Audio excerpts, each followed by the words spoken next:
All right. Well, greetings, everybody. Welcome once again to the Small Business Podcast, sponsored, of course, by smallbusiness.com. I'm your host, Steve Fredland, and today we're with Stacey Brown Randall. Really excited about this.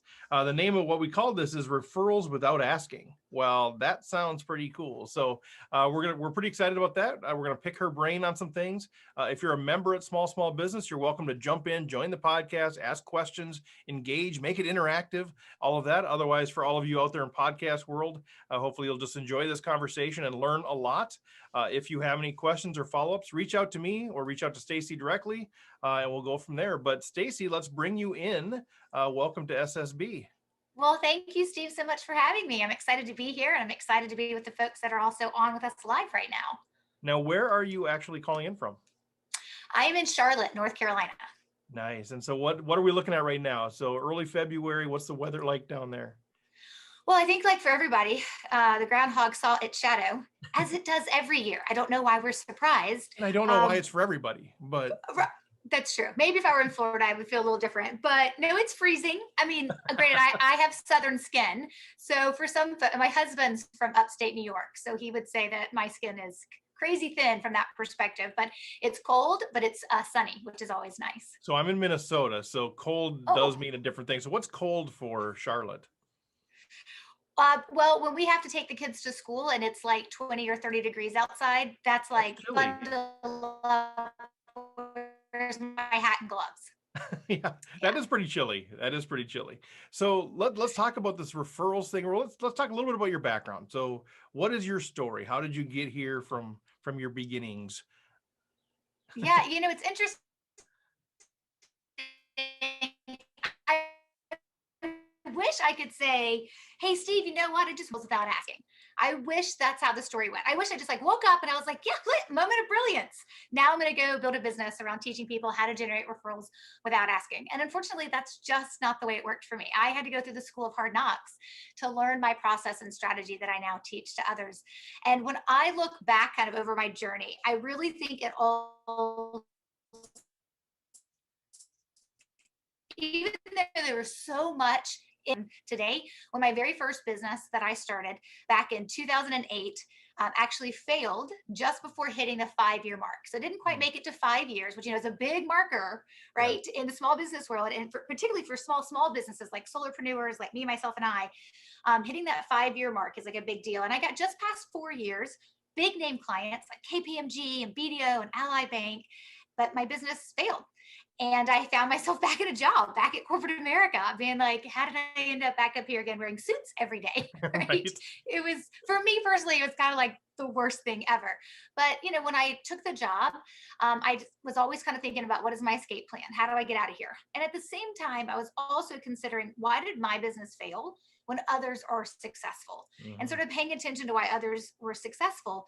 And one thing I quickly realized, and I think we all realize it at some point, I think you could say I realized it too late for my first business, which shame on me, was that you've got to touch business development every day.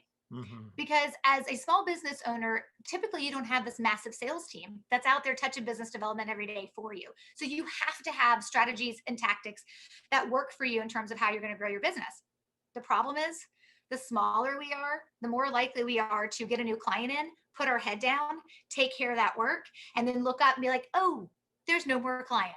No pipeline. Right, no pipeline. I have to fill the funnel, right? There's nothing in it. And so what I realized, it wasn't that I wasn't good at being the subject matter expert within my business. And it wasn't that I was actually pretty good at closing what prospects did come through my funnel. It did come through my pipeline with my first business, which was an HR consulting firm.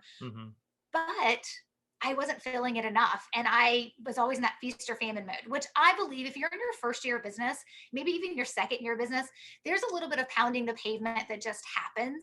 And it's kind of figuring things out. And it is kind of like the school of hard knocks from that perspective.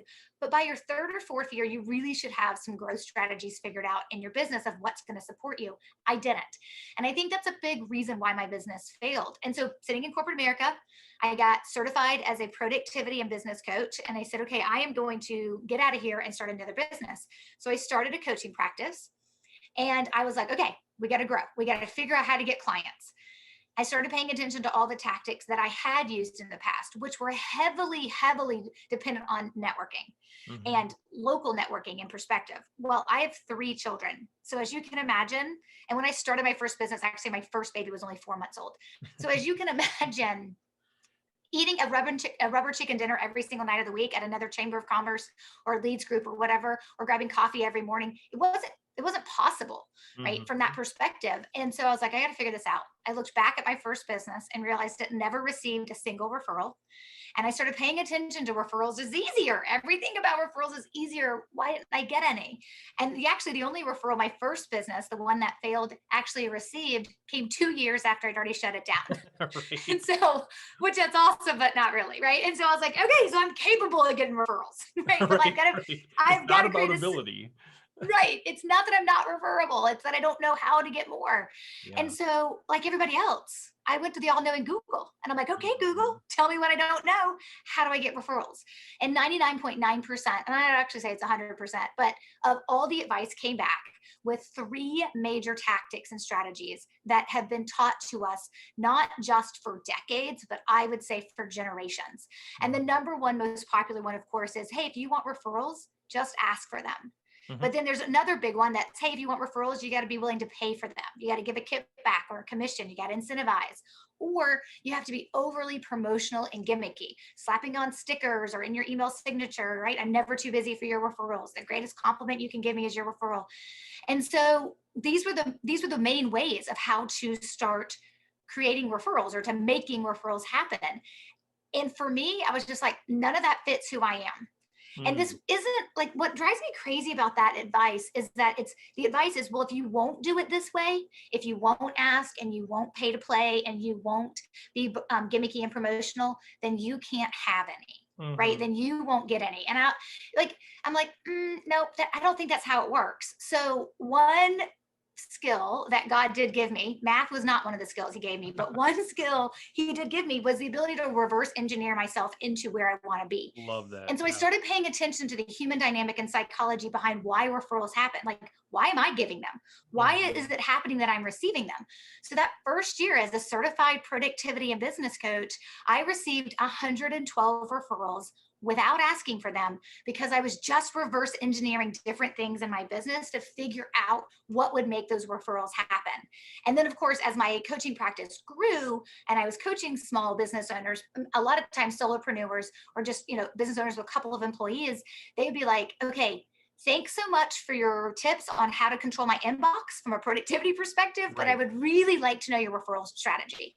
And so I was like, okay, so I started teaching it to them. And it was over that time that I refined it and realized, oh, I do this, and then I do this, and this is the language that I use, and this is why I do it, and this is the philosophy behind it, and this is how you can ruin it, because I've done that before as well. And so I just started teaching it to them. And then eventually, I created the online program, Growth by Referrals, where people can learn it all over the world. We're now in 10 different countries all over the world. And that was 8 years ago. And so from that perspective, I kind of merged out of the productivity and business coaching and kind of went all in with teaching folks this referral strategy. So I love it. There's so much there. That was fantastic. So HR consulting to a business coach, well, back to the corporate world, to the business coaching, getting into local networking, reverse engineering, getting your referrals, figuring out how you got your referrals, and now teaching that. And I love that road. I love it because it's sort of a natural progression, but you never just pick that out of the crowd and say, oh, here's the path to get there. Right. And I also, I understand that whole pain of, so I was in the corporate world for like 30 years. Now I've been out for like 2.5 years, and people always say, well, what's your New Year's resolution? I'm like, I have one. It's to stay self-employed by the end of the year. Right. So I understand when you were talking about that, like, I don't want to go back. I don't want to go back. I don't want to go back. But it sounds like you went back, you made the most of it, and then you moved forward on that thing. So, okay. So referrals without asking, reverse engineering. I think let's start before we kind of get into some of the meat of what that looks like to actually get referrals without asking. I want to hear a little bit more about your reverse engineering process, because I know what that means. I think some people are maybe going, what does that actually mean? How do I start that process?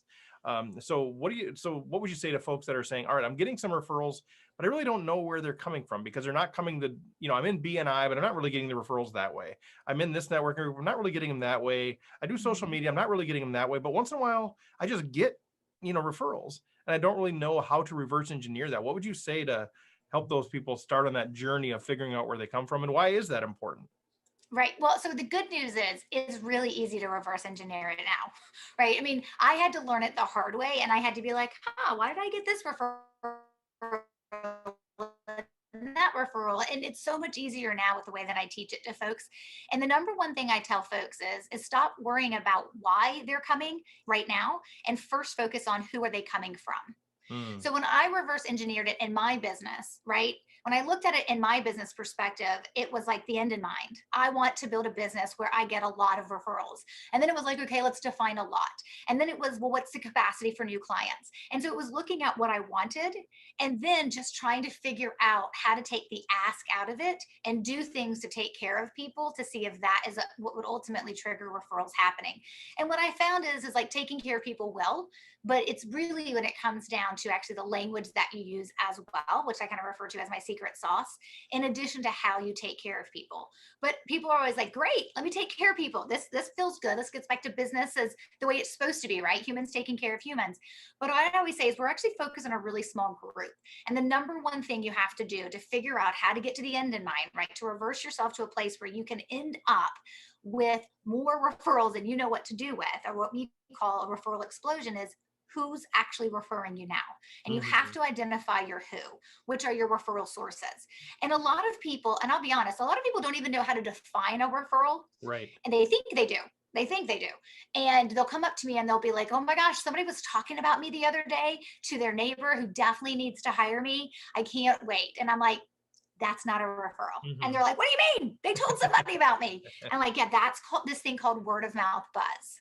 And I never, and it drives me crazy, but people do it all the time because of, again, what we've been taught for decades and decades. A word of mouth referral isn't actually a thing. It's word of mouth buzz or a referral. It's an introduction or a referral. It's a warm lead or a referral. And those are actually 4 different sales terms that people don't pay attention to when those things are showing up in their business. And so the first thing I tell folks is, okay, we need to know who's referring you. But first, you got to be able to define what a referral is, because a lot of people, and some common things I see is they'll think repeat clients are referrals. Well, no, you don't refer yourself. The definition of a referral is you're personally connected to a prospect by a referral source, right? The person who knows the prospect. You're personally connected to that one who's transferring the trust. And referrals are only quicker to close, easier to close, less price sensitive, and most of the time show up saying, just take my money, Steve, fix my problems. Right. I mean, those are the best kind of referrals. Well, those only show up because they already trust you. Well, where's that trust come from? From somebody else, not from anything you can say and do. It doesn't matter how many Facebook ads you run or how awesome your testimonials are. Somebody else saying, yes, I recommend Steve. Yes, I recommend Maria. Yes, I recommend, right? It's somebody else saying, I recommend these people. That personal recommendation and then connecting you to them is truly where the best trust is transferred. So me telling you about somebody is awesome, but me connecting you to that person so that as a solution provider, right, you can follow up with a prospect. Well, that's where referral is actually happening. So referral has first and foremost personal connection by a referral source, and that's where the trust is transferred. I'd like to, can I break in there for a second quick? Because I think it's so good. And I think the trust transfer idea, I really like that as sort of a notion, if I'm understanding it correctly. So would you say, so if I know Jimmy, Jimmy's a good guy, but I really don't know Jimmy, but I know that he roofs houses. And so you say, hey, I need my house roofed. I say, hey, I know Jimmy. I don't really know Jimmy, but I know Jimmy roofs houses. What I'm hearing there is that maybe that's not necessarily a referral. That's just sort of some connection, or would that be considered a referral in your mind? Or does it have to be where that transfer of trust is happening, where, hey, Jimmy roofed my house. He did a great job. He's a great guy. You should talk to Jimmy because I think he'll do a good job for you. Like, help me understand in your world, where do you delineate referral and just sort of a contact? Yeah, so referrals are always going to, so the pure definition of a referral is that I'm willing to put my reputation on the line and tell you that you should hire Jimmy. Mm-hmm. So we'll get things that look like referrals, but they'll have these disclaimers to it. So like in that situation, you may tell me, hey, Stacey, I know Jimmy. I've known him for years. He's never roofed my house, but he's been in the business for a really long time and I've heard great things if you want me to connect you. The Mhm. truth is, I'm not going in 100% saying, Jimmy, take my money. I don't want to talk. I don't even have to talk to you. I don't Right. need a quote. Just go get up on my roof, right? Right. Because you've done the disclaimer piece.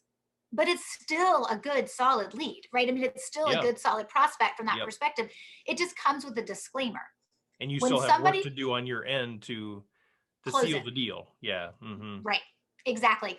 And so the thing that we have to remember though is typically a referral is going to be, hey, I'm willing to put my reputation on the line and I'm going to tell you about this person. Now, I may tell you I've never used them, but I've heard amazing things about them. Right? Mhm. Or I may tell you that I have used them, right? And so it just kind of depends. You don't only get referrals from your clients, you also get it from people out in your network called centers of influence. That is a very small group of folks that know what you do, don't do what you do. So there's no competitive overlap.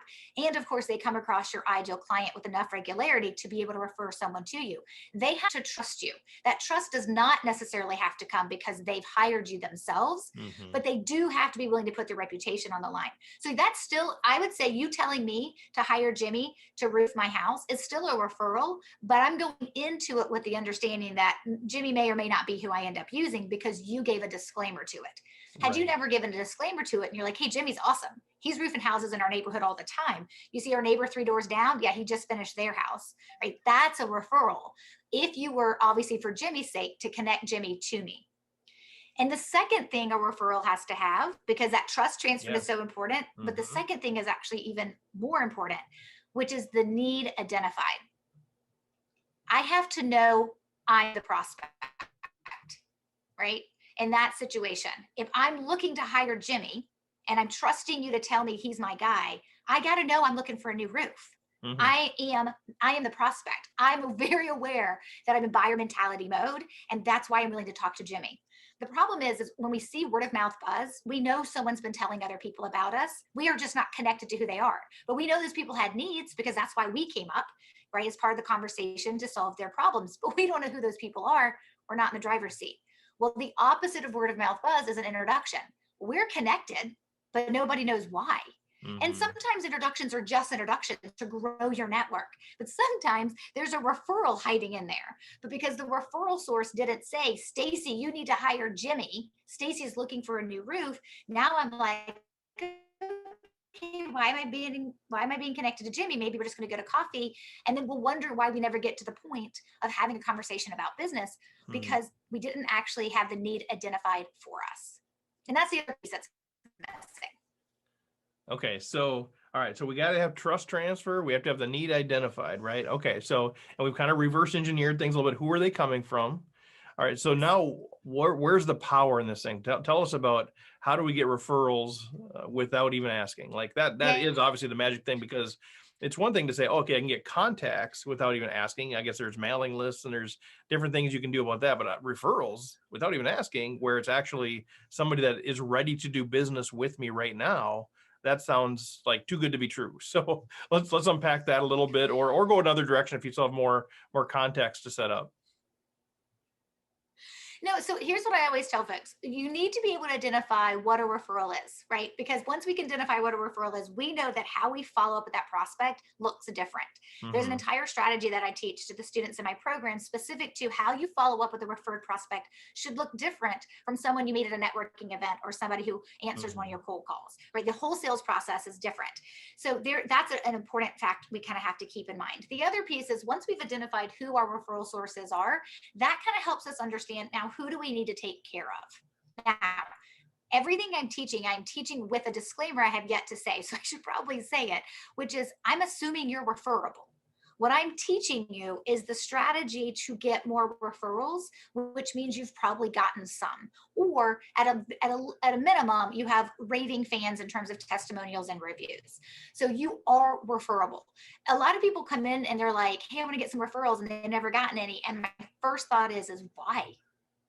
Now, it Mm-hmm. could be that you've gotten referrals and never paid attention to them. And now that you know what they are, you know how to identify them. But most people who come to me are like, hey, I've gotten a couple of referrals. Like I had a financial advisor who was like, I get 3 or 4 3 or 4 referrals a year. So I know there's more there. And I was like, oh my gosh, there's so much more there. We just got to tap into it. And then his first year, he got 15 referrals, and his next year, he got 17, which is a really big deal for a financial advisor. Yeah. Oh, yeah. Because they're right. Because their clients are long-term, and they make money on the long-term relationship with those clients. So, different from like somebody else who's going to come in and do like project-based work and need like 100 referrals, right? So he knew that there were referrals there. So if you've been referred before, or you've heard people say, I've been talking about you to other people, we've got something to work with.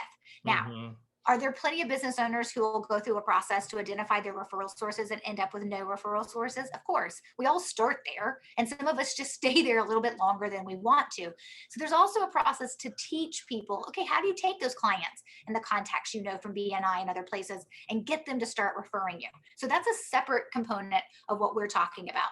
What I'm talking about from perspective of, hey, you want the process to understand how to start getting referrals without asking, it's going to start with you identifying who your referral sources are. Once you've identified who they are, whether you have 3 of them or 33 of them, it doesn't really matter. Most people don't have that many of them. They think they do. I have so many people that'll be like, I had somebody that I worked with recently, and he was like, I've got 91 referral sources. Ooh. And I was like, awesome. This is going to be so fun. We're going to Why are you talking to me? Right. There's always a reason, right? And so when I finished with his data, I was like, no, I'm sorry, you have 36. And he was like, oh my gosh. And I was like, yeah, because a referral source, just because they referred you in 1998 doesn't mean they're going to refer you in 2021.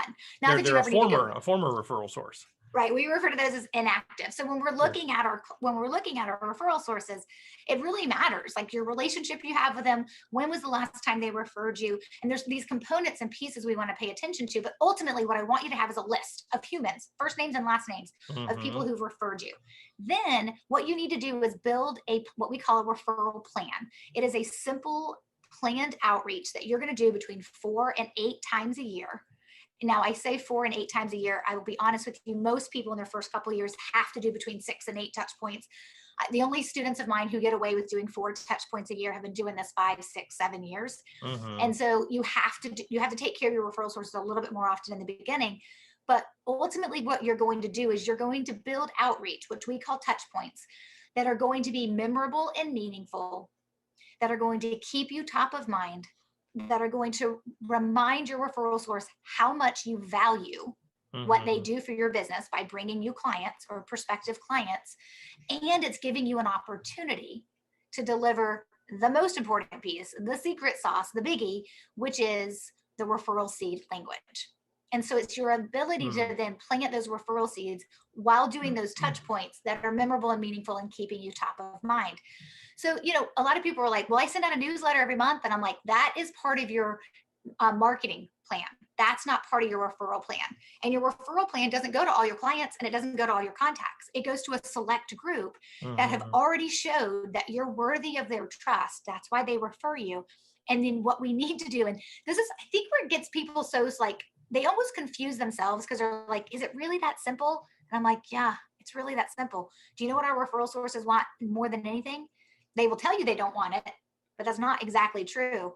Is they want to be acknowledged and recognized and thanked for sending referrals to you. But what you can't do is just tell them thank you for the referral every single time you see them, because then it becomes inauthentic and it lacks that genuineness that we want, right? So when we talk about being memorable and meaningful, we're not talking about you calling them every 32 days or 62 days because your database says, hey, you haven't talked to this person in a while. Right. Those what I like to call those lacking reason phone calls that we all know are coming, right? And they're like, I'm not going to answer that call anymore. And I know Steve calls me to see how I'm doing, but it's really to see if I've got any referrals from him, right? Or if I got anybody who I know who's going to like. I see this a lot in the real estate market when I work with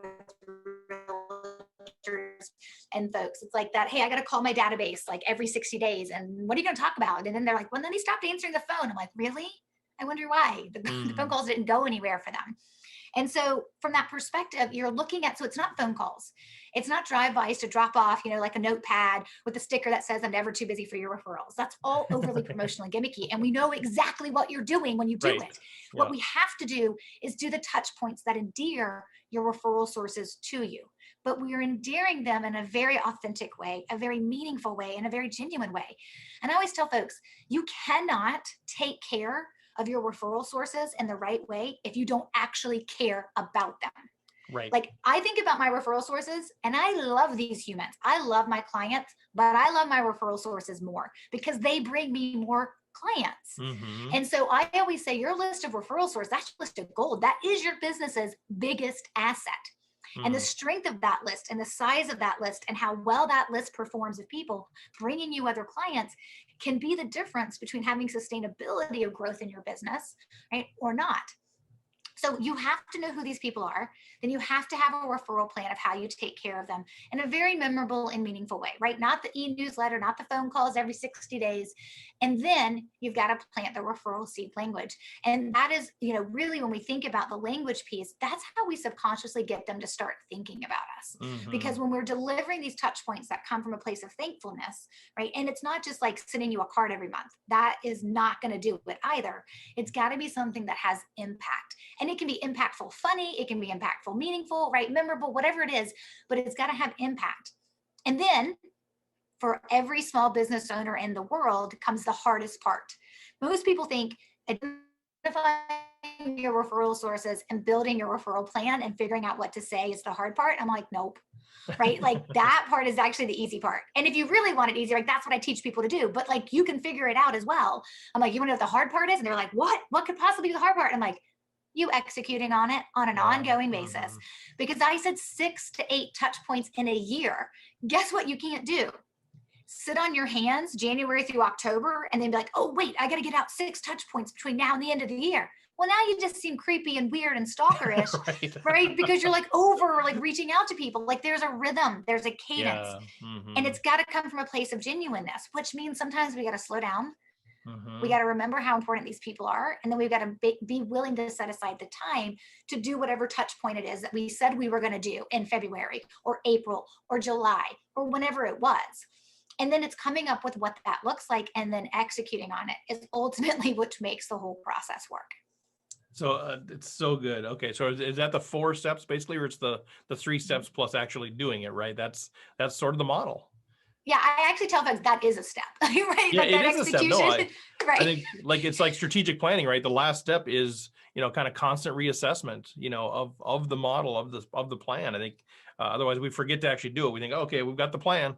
Oh yeah, I forgot we actually have to do the plan. We got to pull it off the shelf and actually put it into practice. I mean, the crazy thing is in my program, I teach students how to build this plan in an Excel spreadsheet. Like I know that sounds kind of crazy, but we have this like really, it's as fancy as Excel will let you be, right? I'm a 30-year actuary, so I love Excel. Excel is like the dream tool. Like I've yet to find a better tool. So it doesn't sound crazy to me. Well, okay. So what's interesting is you say that. I'm sure you would look at my Excel spreadsheet and be like, Stacey, that's pathetic. But because you're really good at Excel. But everyone's like, do I have to download software or what is this going to look like? I'm like, no, because if you have to have new software or different things, I know I've just complicated the situation and you'll never get to the execution step. Yeah. So we actually build our 6 to 8 touch points and a viewpoint of an Excel spreadsheet. And there's pieces and there's a framework behind what we do and why we do it and how we do it and the variety in which you want to do. Like there is a science behind it to make it work. But like we build it in an Excel spreadsheet. But I tell all my students, I'm like, guys, if your plan stays in that Excel spreadsheet, hidden in some Stacey folder or referral folder on your computer, there's no point to it. It's great that people are like, it's the thought that counts. I'm like, no, it's not. No, it's not. Not with your referral sources, right? Not with your referral sources. This is not the thought that counts because guess what? They can't read your thoughts. Like you need to take care of them. But I always tell folks, it's like, hey, identify your referral sources, build your plan and understand the language to use, and then go execute on it. And then of course, there's things like, and when you get a referral, write a handwritten thank you note. And when you get a referral, track your results. Because one of the things I teach, and when people come into my world, they realize very quickly, we use these referral ninjas in just about all of our marketing. And they are these referral ninjas and they have different colored belts on. And the master level referral ninja is actually a red belt, which if you've ever done Taekwondo or karate, you're like, that is not the top master level, is not a red belt. It is in our world. But if you get the red belt of a ninja, people are like, what does it take to get to a red belt? Like, what does it take to get to referral ninja master? Because 84% of the folks who walk into my world when they take the quiz will land at a green belt, which is a beginner. They're like, wait a minute, how do we get through like from a beginner through the middle to the master level. And I tell everybody, when you take my quiz and when you go through the process to understand how to have success, the number one thing that separates masters from beginners is results. Mm-hmm. So it's not only that you know what to do, it's that you're executing on it correctly and that you're getting results. And if you're not, tweaking it to make sure that you are. And so that's the important piece that I think people have to understand. This is not Field of Dreams. It's not how it works. But it is a build it, execute on it correctly, and they will send. But there can also be a process in between there that you actually have to do some work.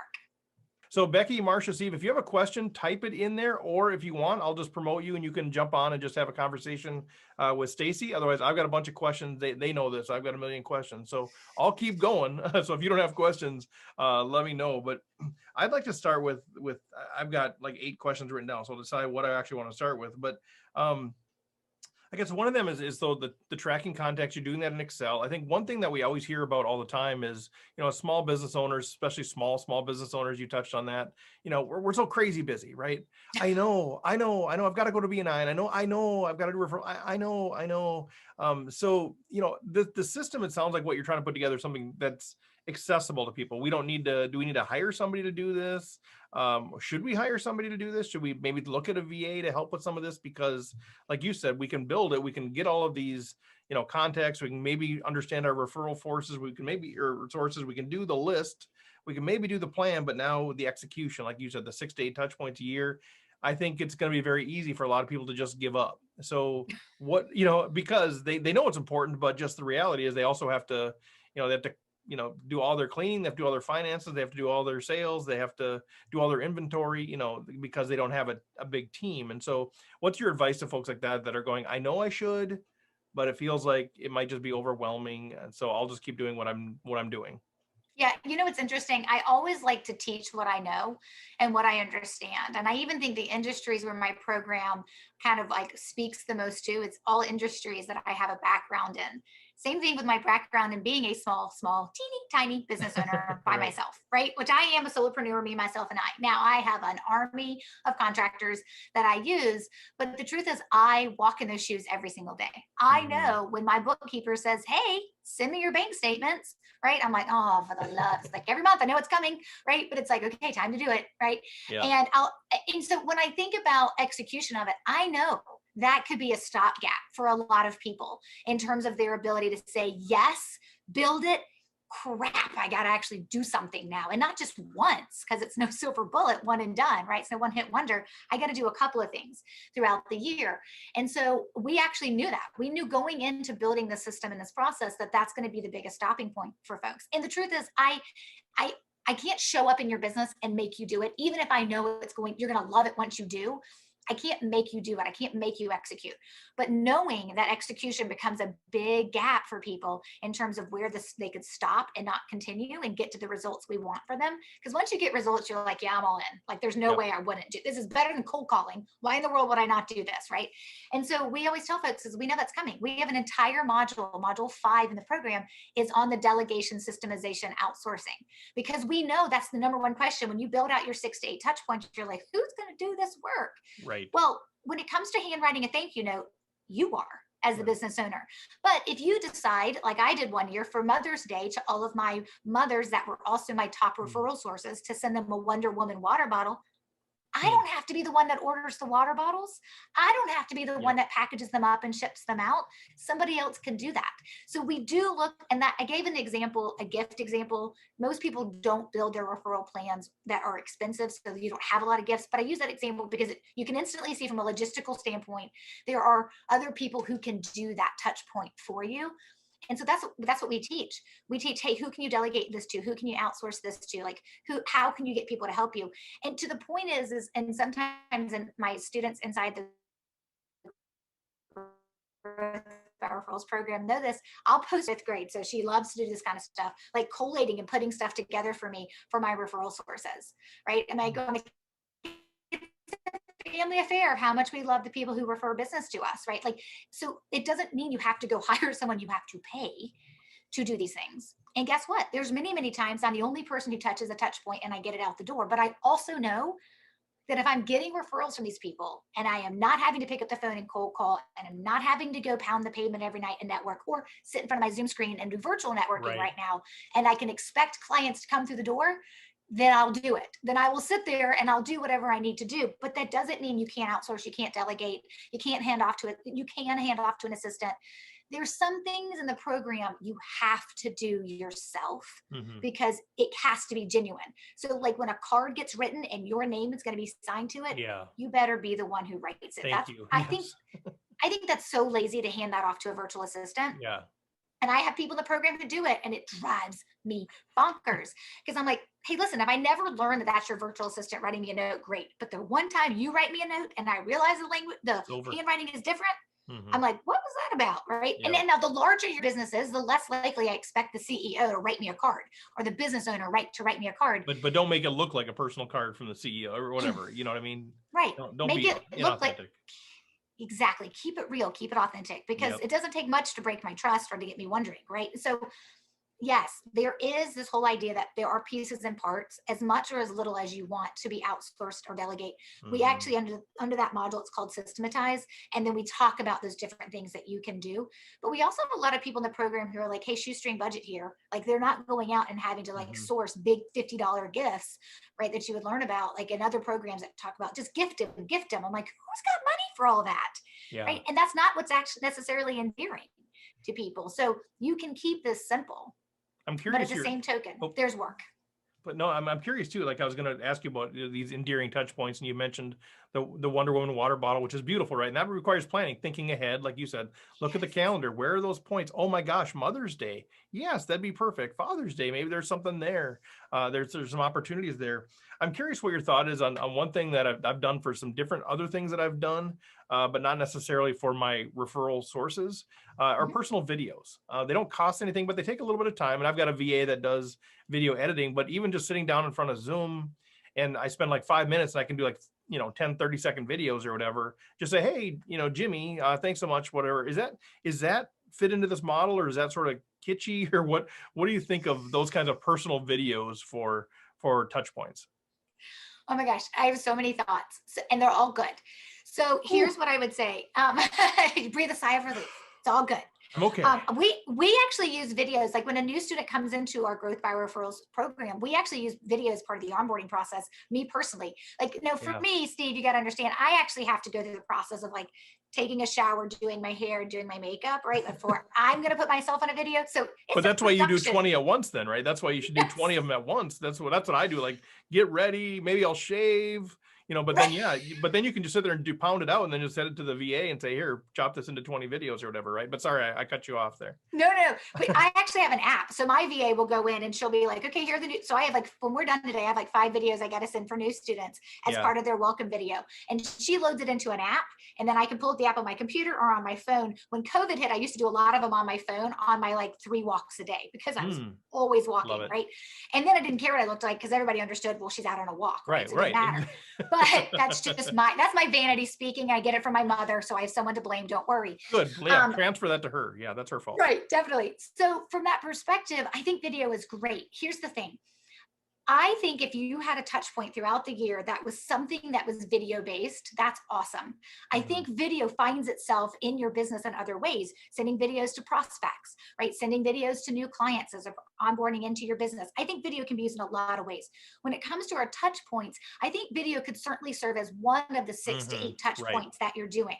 Now, the only exception I make to this is, remember, I mentioned that we've got students in 10 different countries all over the world. And so I have some students in countries where mail is very unpredictable. So that handwritten card, or what you want to do to send something out, like it's like they don't want to have to send mail every single time they get a referral to thank their referral source. Video serves well. So like, you've got someone who's like in Kenya and Costa Rica, and they're like, yeah, I really need to be able to send a video thank you instead of a handwritten thank you note. The only time I say use video for that would be because your mail is unpredictable. Like I've got an attorney who's in the Bahamas, and when COVID hit, no mail could get in or out. Right. And so I was like, don't stop worrying about sending thank you notes, just send a video. What's really crazy is, and I wish I knew the page number, but I don't, but there's a guy who over LinkedIn connected with me, and he was like, he said, I took one of the referral seeds examples that you give in your book, and it's somewhere in chapter 10. I got to go pull the chapter. I mean, I know exactly what he's talking about, but he was like, I took that referral seed script, that language. He goes, and I wanted to do a whole bunch of them. And so I didn't do it in written, I did it in video form. He goes, I took your language from the book. I sent out all these videos planting that referral seed. And he goes, and then I was copied. Like he would forward to me every additional response that he got. And like he was getting referral after referral after referral. I was like, it's my book's $16. Like he was like, this is a crazy return on investment. And I was like, yeah, I mean, it's one language, it's one piece. And he did it in video form because of COVID. And it's one of those you use in networking. So he took it and used it in videos. But at one point he emailed me, he was like, I just got 3 referrals in 9 minutes. And I was like, golden. Right. So like, I do think video can be used. I just don't like it when it becomes a crutch for people, which means have a touch point or so that's video based. Absolutely. But please don't think you can build a referral plan to take care of your referral sources 6 to 8 times a year. And they're all going to be video. You have to use a variety. I love that. I've got one more question, then we'll kind of kick back and we'll close up and find out where we find you and all that kind of stuff. But one thing is you mentioned, well, you're talking about sort of the language that we use, plant the referred seed language.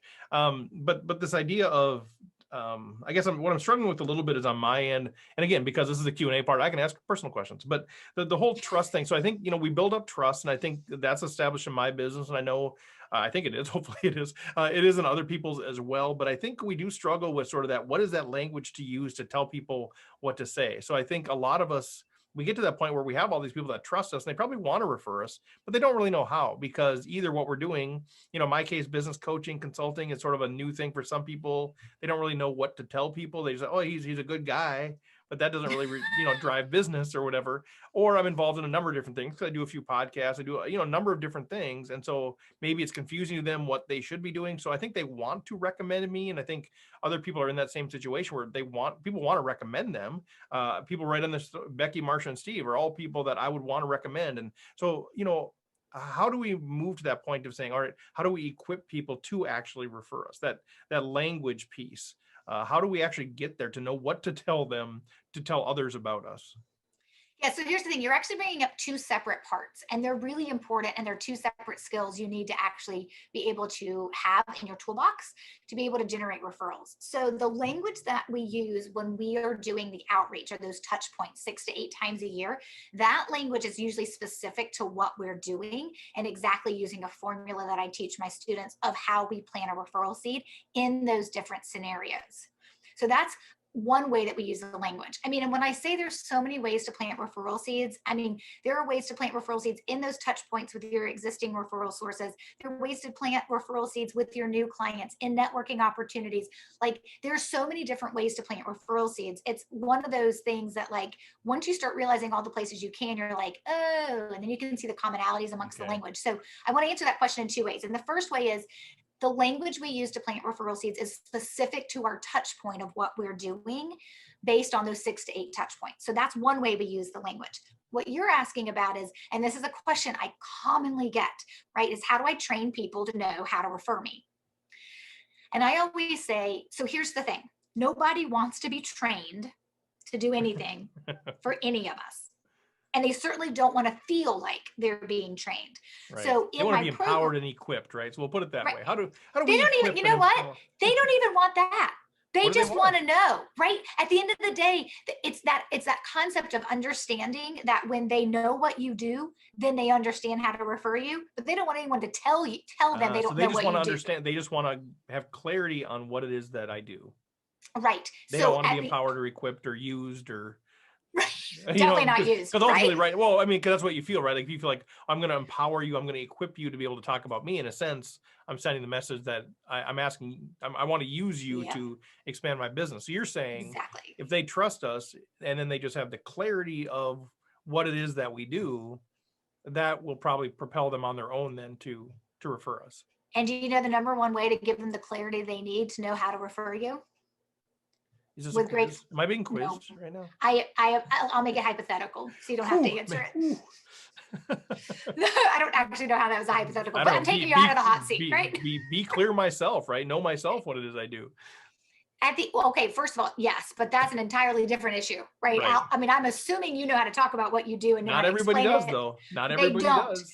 They don't. And it's funny, I got a whole program just for like helping people understand, okay, how do we turn someone into a referral source? Well, part of this is knowing what you do. Yeah. And I hope you understand how to tell a story to explain to somebody to understand what you do. Because the truth is, when people are in my program, what I have to teach them is to get better quality referrals. Yeah. Right? Like, hey, I'm getting some referrals, but they are not my ideal clients. What you're asking about is, how do I take someone that I think wants to refer me, or that I personally at least would love for them to refer me, and how do I get them to actually start referring me? And ultimately, the number one thing they need to care about what it is you do is first and foremost for you to care about them. Mm-hmm. Yep. Mm-hmm. And I always tell folks, so I have somebody in my program, she's an architect in San Francisco, and she started the program in January of 2020. So like 3 months before COVID was like, boom, right? Mm-hmm. And actually, in fairness, COVID kind of started out on the West Coast way earlier. So of course, she was hitting it. It was March for us out here on the East Coast. But like from that perspective, she was like, I've got to build up some referrals. I got to build up some referral sources. And so there's a mini training that's inside as a bonus in my program that teaches you how to take clients and contacts and turn them into referral sources. And so she like dove into that training. She's like, that's what I'm going to do. And she tripled her referrals from 2019 to 2020 by taking people she wanted to refer her and turning them into referral sources. And the number one objective I teach people is that you got to care about them first, which means you may have a handful of conversations with them all about what they are doing, how they run their business, what their problems are, what's going on in their family life, endearing them to you before they're ever going to actually care about what it is you do. Now, most people are not dead inside. So if you spend time talking to them about them, they will in turn then ask you about you. And they will say, Steve, how's business? And I'm going to say, Steve, you better have read my book, because I give you in there exactly how to answer that question to plant a referral seed. I know it. Just a second. I know this one. Let me answer this one. Do you know it? Yeah. But I do. I love that idea as well. And I think the authenticity comes in there too, right? Like, so, we say, okay, I've identified, Becky Schuler at the Pine City Area Chamber of Commerce, who's on this call. Love working with her, that sort of thing. And it's a mutual thing, right? We're always kind of saying, hey, what can we do? What can we do? What can we do? But if I'm just kind of going in saying, hey, what can I do to help? But it's so obvious that I'm just kind of manipulating, and then, okay, I'll do that. Now here's what you can do to help me. That's just going to bust a relationship. So I think it feels like there's that authenticity of actually caring. So I was in, you're a former HR professional, and so you'll like this. So I was doing a management training years and years ago. You get promoted, you do the management training, right? And they were basically giving you all of these tools and tips and tricks so your people would think that you care about them. And I'm the guy in the room saying, basically, wouldn't it just be easier if we just actually cared? Like, these are all like tricks so that they think we care about them. Like, why don't we just care? And I feel like we kind of need to get to that point with these relationships as well, not just be able to communicate in a way that makes people think that we care about them, but to your point, maybe just authentically care, like actually care. And you know what it means when you care? You have to be willing to put your needs and your immediate instant gratification desires on the back burner. And I always tell folks, look, there are so many people who go through my program who don't have referral sources. So they start with this initial training to turn people into referral sources and then go on and have crazy, wonderful success. But that may mean their first year ran a little slower than they would have preferred. I mean, when I talk about Jackie, the architect in San Francisco that tripled her referrals from 2019 to 2020, she joined the program in 2020. Like most people, she put her hand in the sand, right? By into first quarter, because COVID was a big thing. She got serious. This is what I love about her story. She got serious in October of 2020, started doing what I teach, and before the end of the year had brought in 15 referrals, right? She tripled her numbers and did it in one quarter. It's not like she did 15 throughout the year. She's like, I was like, Jackie, imagine what would have happened if you were doing that in March. And she was like, I know, you told us to do it, and we didn't do it, right? So here's the thing, but I love that it worked so fast for her. That's not a guarantee, because you have to invest in these relationships. But here's what happens, Stephen, we know this. When we feel someone investing in us and we truly think it's genuine and we feel like there's no real agenda behind it, of course, we're naturally going to want to invest in them as well. And that's what I teach. But I teach it in a process so you can keep up with it. And I teach you how to plant referral seeds. So even before someone's referred you, you're using the language to get them thinking about you from a referral perspective. And they don't even know you're doing it, because it's just just natural part of your conversation. And so whether it's in a networking moment, right, or it's intentionally with a coffee meeting you're having with someone who you want to start referring you, there is a process behind how this works. We just have to know we're planting referral seeds, not fully grown flowers, which means we have to plant them and see, did I drop it on concrete or did I drop it in fertile soil? And then we have to nurture that relationship to get to the point of when they refer us. But what I tell folks is if you have a referral plan for your existing referral sources and you're following the plan to cultivate other people to refer you, once they give you that first referral, you just drop them in with the rest of your referral sources and have a referral plan to take care of them. And you know you're going to always take care of them as long as you execute on your referral plan. I love it. It reminds me of the quote, I don't know, I'll butcher it, but the best time to plant a tree was 20 years ago. The next best time is today. And it feels like what you're saying with this is like, because I could easily, even my own business, look at it and go like, oh, I wish I would have started this 2 years ago when I went out on my own. Why didn't I do this? And so then you can sit there and just live in that or start it today. And I think a lot of business owners, accept this challenge. Say, if this hasn't been how you've been doing referrals, start today. And then, let's see where you're at in 6 months, 12 months, 18 months. You're going to be further along than you would have been otherwise. And so I think that's huge. So I know we're almost out of time. I actually have a top of the hour I have to run to, but I do want to talk a bit at the end here. How do we connect with you? So there's the book, there's the course. It sounds like a whole bunch of different things. So how do we connect with you? How do we tap into the genius that is Stacey Brown Randall? Oh, thank you so much. So yeah, I could give you a lot of call to actions, right? I've got the book, Generating Business Referrals Without Asking. I've got a podcast, Roadmap to Grow Your Business. But the truth is, of course, I've got a home-based website, StaceyBrownRandall.com.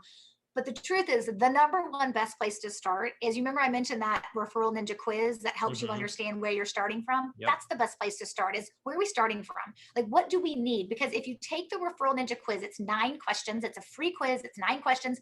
Shouldn't take you more than a couple of minutes if you're being brutally honest.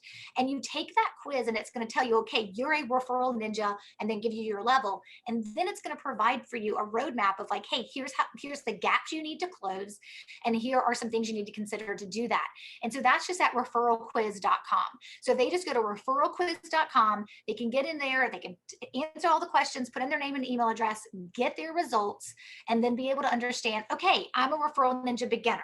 Do I want to do the work that this thing says I need to do to actually unleash a referral explosion the way Stacey teaches it? And if the answer is yes, great. We got so many resources, free and paid, that you can participate in. And if you look at your results and you're like, yeah, you know what? I'm a Referral Ninja beginner and I don't care. Then great, and you can move on and go back to your Facebook ads and your cold calling, whatever works for you. I just want your business to grow, because my number one passion is to watch and make sure that other small business owners don't land in the business failure club with me. I've got the membership badge. Nobody else needs it. So my goal is to, hey, if this will help you, great. I know it can, but you got to want it to. I love it. All right, referralquiz.com. We're going to start there. I'll put all the links to your websites and everything out there as well. You guys connect with Stacey, or let's connect. Let's all take the quiz together. And then maybe we'll dedicate one of our monthly roundtables to how we do on the quiz. What are we going to do? What are our next steps? How do we work with Stacey? So let's do this as a community, you guys. So there's the challenge. I'm definitely going to take it and find out where it goes. But Stacey, got to let you go. Thank you so much for jumping on here. Wealth of knowledge. Obviously, you could talk for hours more, but this is a great introduction. I know I'm personally challenged and excited as well, because I think that some of the traditional methods don't really work for me. And I think that's true for other people. This feels more authentically with who I am. And I think where a lot of small business owners are. So we're excited to take the steps. Awesome. Thank you so much for having me, Steve. I appreciate it. All right. Thanks, Stacey. And so you guys check out smallsmallbusiness.com for everything. Become a member out there. Reach out to me, Steve at Small Small Business, if you have any questions on anything. Otherwise, we will touch base with you all next week. Take care.